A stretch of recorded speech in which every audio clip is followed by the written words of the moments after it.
Avertissement. Double avertissement. Triple avertissement. Quadruple avertissement. Est-ce qu'on a besoin d'un quadruple avertissement? Oh, peut-être pas autant, mais peut-être que oui. J'ai décidé de faire des avertissements maintenant lorsque j'ai l'impression que la vidéo va être plus intense que la moyenne. Et c'est mon impression aujourd'hui. Je ne l'ai pas encore faite, mais la vidéo va être plus intense que la moyenne. Donc, vous êtes avertis. Il y a des moments dans le reconditionnement de la douleur pour s'apaiser, être apaisé. Mais dans mon expérience aussi, il y a des moments où on a besoin d'être secoué. Hein? On a besoin d'être secoué dans le reconditionnement de la douleur. C'est comme ça. Et là, c'est de développer un instinct pour savoir c'est quand le moment d'être apaisé et quand est le moment pour se secouer. Besoin d'être secoué. Ça peut évidemment varier aussi au cours de la journée. On peut avoir besoin d'une journée même où on dit ok, aujourd'hui, c'est beaucoup, j'ai besoin d'être apaisé. 2 journées, 3. Là, quand ça commence à être 4, 5, 6, vous pouvez être presque sûr, vous évitez, vous résistez, et c'est le temps de se secouer. Moi, j'ai eu besoin d'être secoué à quelques reprises dans le reconditionnement de la douleur. Donc, il y a des vidéos pour ça, et c'en est une. Il y a deux types de personnes, plus que deux, mais on va simplifier, qui approchent le reconditionnement de la douleur et ils l'approchent de côté complètement opposé. Il y a les gens comme moi qui ne font presque plus rien, ou dans mon cas, je ne sais pas pourquoi je dis presque, je ne faisais rien. Je restais couché toute la journée et j'avais mal. C'est trop. Hein? J'avais besoin d'être apaisé. C'était mon impression, mais dans le fond, j'avais besoin d'être secoué. Et il y a les gens qui l'approchent de l'autre côté. C'est des gens qui en font trop. Hein, ils ont un travail demandant, ils ont des situations familiales exigeantes, et là, ils en font trop, et eux, c'est le contraire, ils ont besoin d'apprendre justement à se reposer, à s'apaiser. Donc, c'est à vous de voir où vous vous situez sur ce spectre, mais même si vous venez de ce côté du spectre, je suis presque sûr que vous allez apprendre quelque chose d'utile dans cette vidéo. Mais cette vidéo est faite pour se secouer, non pour s'apaiser. Si vous avez besoin d'être apaisé, faites de la méditation, faites de la relaxation profonde. Peut-être pas un repérage somatique. On va en parler justement de ça.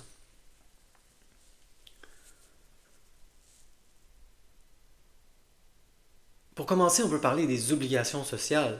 Je voudrais apporter une nuance. Ça va justement nous situer sur le spectre. Moi, au début, je ne faisais presque rien. Et là, je me servais des obligations sociales justement pour m'activer. Les gens m'invitaient à quelque part, là, mon instinct naturel, personnel, c'est ah non, trop de symptômes aujourd'hui. Mais là, de plus en plus, je me forçais à aller aux obligations sociales et c'était excellent. Ça me changeait les idées, ça me faisait sortir. Mais le but du reconditionnement de la douleur, c'est de vivre une vie de plus en plus authentique. Donc, lorsqu'on commence à rencontrer de plus en plus nos obligations sociales, c'est là qu'on peut commencer à utiliser notre discernement et se dire, est-ce que je suis heureux dans ces interactions sociales? Et là, commencer à choisir ces interactions sociales de façon de plus en plus sage. Parce que ça peut être ça, à l'autre côté du spectre, le problème de notre douleur chronique, c'est qu'on est pris dans un réseau, dans une toile d'obligations sociales qui, au fond de nous-mêmes, nous rendent profondément malheureux. Nous ne sommes plus heureux dans notre travail. Nous avons peut-être une situation familiale où il faut imposer des limites plus claires, etc. Donc c'est ça, il y a tout un éventail ici de possibilités. Voyez où vous vous situez. Cette vidéo est plutôt pour adresser la peur, la stagnation, la résistance, l'évitement. Mais même si vous venez d'ici, vous allez trouver quelque chose d'utile, je l'espère. Donc comme je le disais au début, Oui, des fois, on a besoin d'être apaisé. Mais souvent, cette volonté, je l'ai remarqué en moi-même, c'est de l'évitement, c'est de la résistance, c'est de la stagnation. Et il faut commencer de plus en plus à se motiver, à s'activer. C'est la peur. Vous avez peur. Donc commençons, même sans aller dans l'action, avec le ressenti. Vous avez peur de sentir. Et là, moi, la première fois que quelqu'un m'a dit ça, j'ai été extrêmement insulté. Quelqu'un m'a dit, tu ne sens pas, tu ne ressens pas les choses. Bien oui, je suis en douleur, je la sens, je sens la douleur. Et là, de plus en plus, à travers le processus, j'ai appris que cette personne avait raison et que même il y avait une proportion, il y avait une équation où plus j'avais mal à quelque part, moins je voulais sentir cet endroit. L'équation, la proportion était directe comme ça. Lorsque j'avais des nouveaux symptômes, des fois, ça venait, ça s'en allait, c'est parce que je résistais peu. Mais les endroits où la douleur s'installait, c'étaient les endroits que je ne voulais pas sentir, justement. J'avais peur. Et donc, il y a une technique qui s'appelle pendulating, et c'est bon au début. Hein? Admettons qu'on a mal ici. Qu'est-ce qu'on fait? C'est que on part d'un endroit dans notre corps où on se sent bien, et là, on va explorer la douleur. Mais là, ça commence à être beaucoup, ça commence à être trop. Oh, oh, oh, oh. On revient à la maison. On s'apaise. On se calme. Et ça, dans mon expérience personnelle, c'est bien au début pour s'exposer graduellement, justement. Et là, on ne parle même pas d'activité. On ne parle même pas de mouvement, de comportement. On parle de ressenti. S'exposer graduellement au ressenti. On parle d'un symptôme, par exemple, ici. On revient à la maison. Mais là, ça, c'est pour le début. De plus en plus, restez avec la sensation. Sentez. Au début aussi, moi, je suivais les conseils de Alan Gordon dans son livre Déjouer la douleur chronique et je ne faisais pas de repérage somatique avec les gros symptômes. Si on veut utiliser des chiffres sur 10, des 8, des 9, peut-être même des 7, nous dit-il, si je me souviens bien, c'est trop. Les 8, les 9, c'est trop. Et j'avais peur et j'évitais et je résistais. Mais de plus en plus dans mon processus, certaines personnes comme Jim Prusak m'ont invité à ne plus avoir peur, ne plus résister et là, aller sentir les choses. Les 8, les 9, oui, les 8, les 9. Si vous êtes capable de rester avec un 8 ou un 9, qu'est-ce qui peut vous faire peur après? Votre organisme va quoi? Vous lancer un 6? Je m'en fous de ton 6. Je suis capable maintenant de rester avec les 9.5, les 9.9. 9.9. Je reste avec. Je ne retourne pas à la base. Je ne me distrais pas avec Netflix. Je sens, je ressens le 9.9. Je reste avec. C'est correct. Ce n'est pas dangereux. Donc de plus en plus, remarquez en vous la peur, l'évitement. Je suis resté avec la technique Alan Gordon pendant longtemps. J'ai progressé. Je fais souvent la cour comme ça. Mais j'ai stagné. Quand j'ai réussi comme ça à me débloquer, c'est quand j'ai commencé à écouter les conseils de Jim Prusak qui me disait oui, sens les 9. Sens les 9.9. Sens, ressens. En anglais, ils disent toujours feel it to heal it. Sentir pour guérir. Sens pour guérir. You feel it, you heal it. Tu le sens, tu le guéris. Il faut ressentir les choses.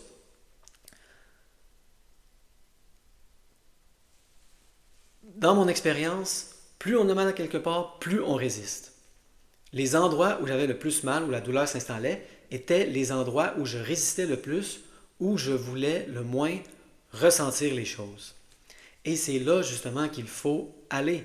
Il faut aller sentir ces choses-là. Donc si vous n'avez plus peur des 9, des 9.9, en termes de repérage somatique, c'est là que ça va brasser les choses pour vous. Est-ce que vous avez peur? Est-ce que vous évitez? C'est ça qui entretient la douleur. En termes de comportement, c'est la même chose.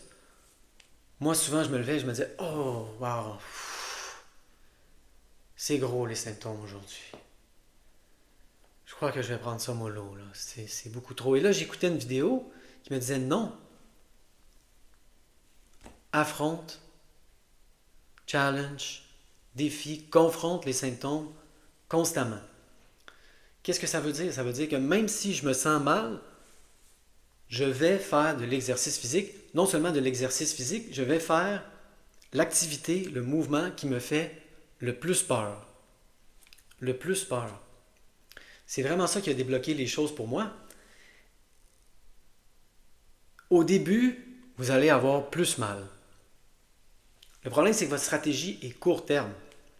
Oui, si vous réussissez, admettons que vous auriez eu mal juste 6 sur 10 dans la journée, et là, vous faites plus, et ça va monter à 9.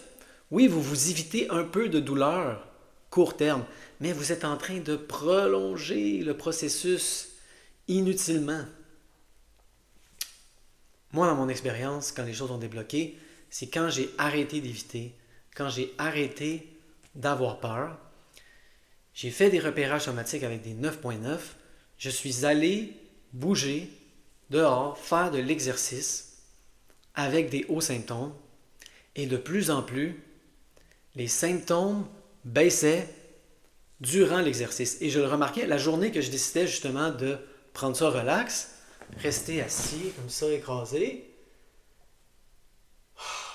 j'avais mal, disons, 7 sur 10, si on veut utiliser les numéros. Et là, plus je restais assis, plus ça restait autour du 7, c'était des 6, c'était des 8. Mais là, j'allais dehors, j'allais faire de l'exercice et ça montait à 9, ça montait à 9.5, mais tout d'un coup, ça baissait. Et je revenais chez moi. Et là, tout le reste de la journée, j'avais mal peut-être. J'aime pas les numéros, mais 1, 2, 3 sur 10. De plus en plus, c'était comme ça. Parce que je confrontais, j'arrêtais d'avoir peur. C'est la peur qui nourrit les symptômes. J'espère que ce message n'est pas trop extrême. Moi, j'ai envie de faire des vidéos comme ça parce que j'ai eu besoin de vidéos comme ça pour me débloquer.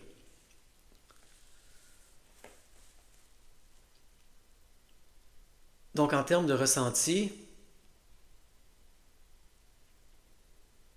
je dirais que pour moi, en tout cas, c'est plus facile que comportemental. Commencez par là. Faites des repérages somatiques avec des 9.9. Une fois que vous êtes rendu à cette étape-là, si vous êtes capable d'être confortable avec un 9.9, votre système n'a plus rien à vous lancer, à vous donner pour vous faire peur et d'une certaine façon, c'est comme s'il abandonne. C'est vraiment ça mon impression. Peu importe comment on va appeler ça, mon subconscient fait OK, il a même plus peur des 9.9. Je peux plus rien lui lancer. Je peux plus rien lui donner qui va l'arrêter. De plus en plus, vous allez réaliser que votre corps est en parfait état. Ça va augmenter exponentiellement la quantité de vos cas d'exception. Et moi, c'est vraiment ça qui m'a aidé le plus, des cas d'exception de plus en plus fréquents et de plus en plus convaincants.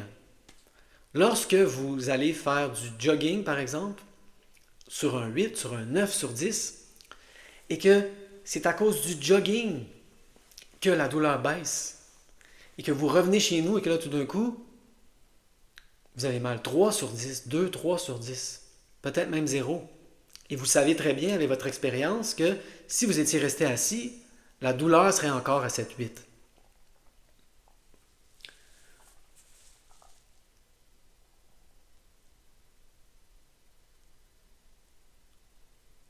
Il ne reste plus rien à ce moment-là pour vous effrayer.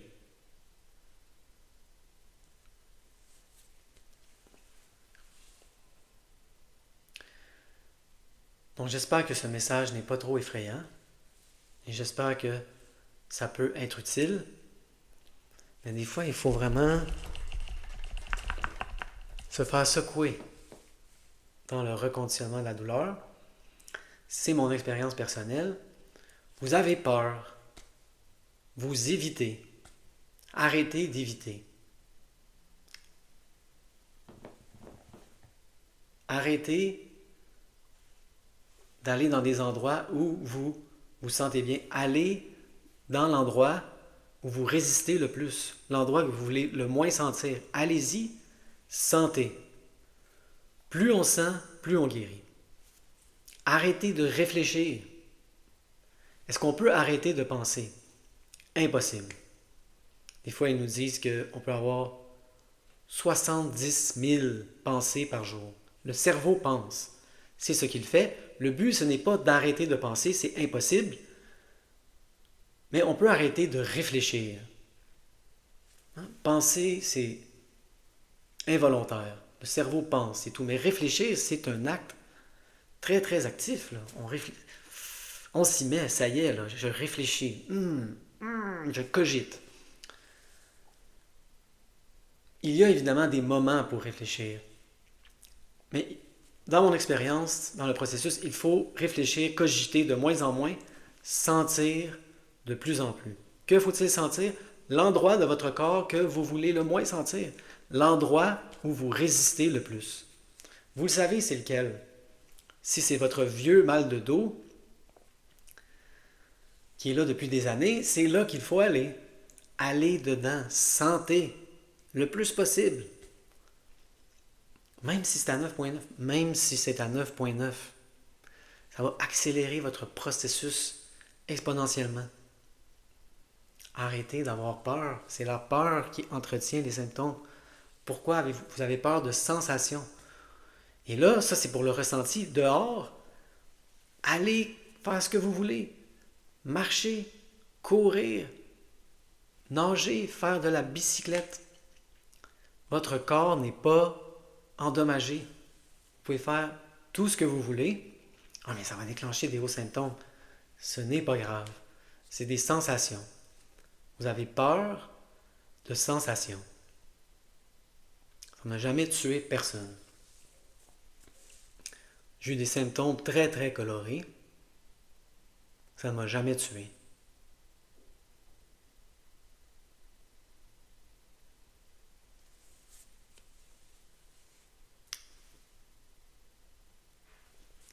Je réfléchissais de moins en moins. Je sentais de plus en plus. J'évitais de moins en moins. J'affrontais, je défiais, je confrontais, je challengeais de plus en plus. Sentez le 9.9. Bougez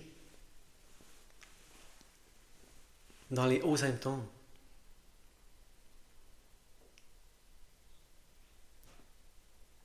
Qu'est-ce que ça veut dire? Ça veut dire que vous n'avez plus peur. C'est la peur qui entretient les symptômes.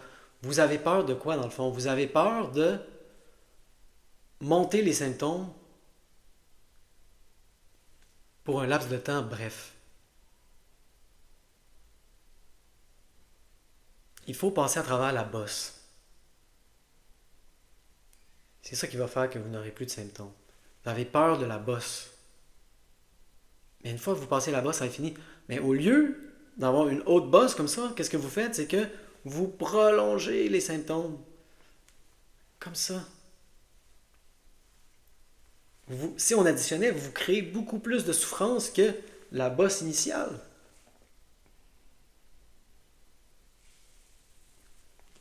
Évidemment, ce message n'est pas pour les débutants.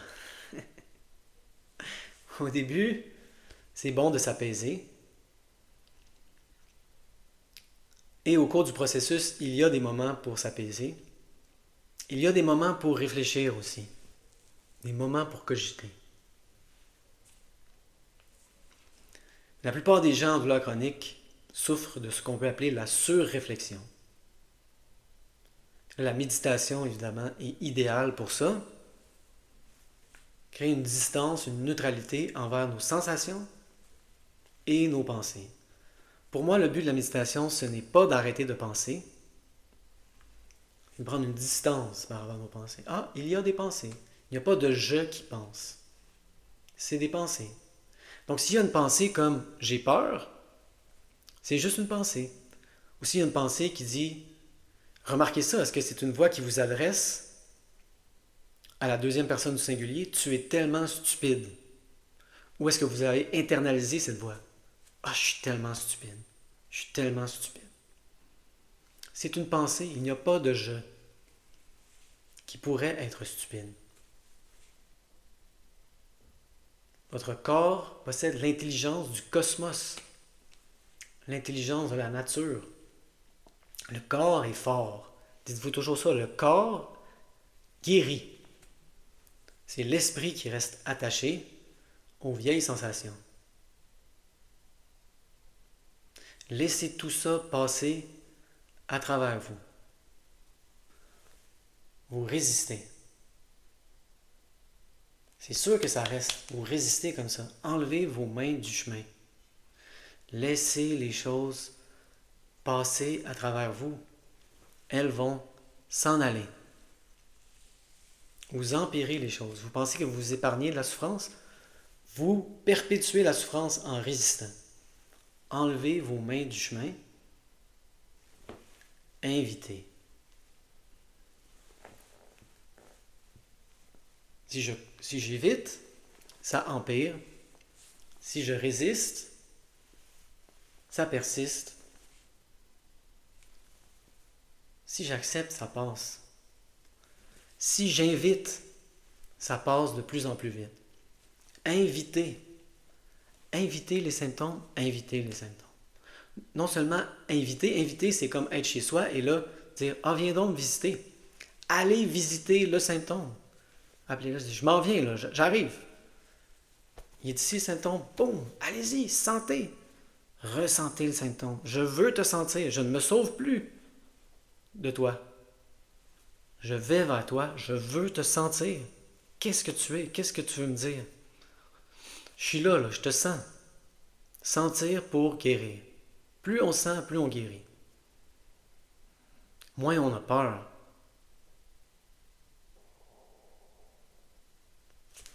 Utilisez votre corps comme bon vous semble.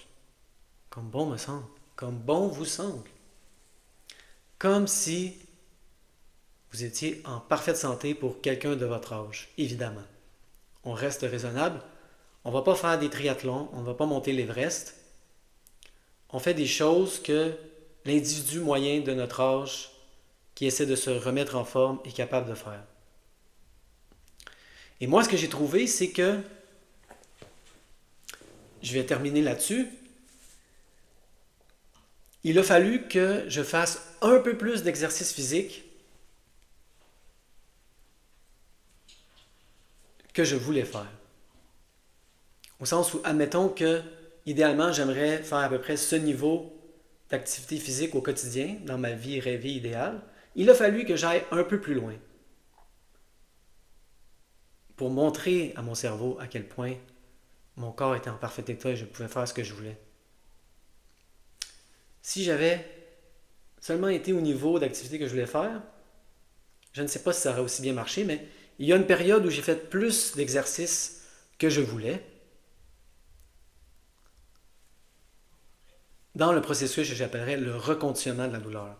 Mais une fois que je suis sorti du processus, je ne fais plus le reconditionnement de la douleur, j'ai pu faire le niveau d'exercice qui me plaisait, mais c'est mon expérience, faites-en ce que vous voulez. Il y a un moment où il a fallu que je me pousse un peu. Il y a vraiment quelque chose dans le fait de se pousser qui démontre à votre cerveau, sans l'ombre d'un doute, que votre corps est en parfait état.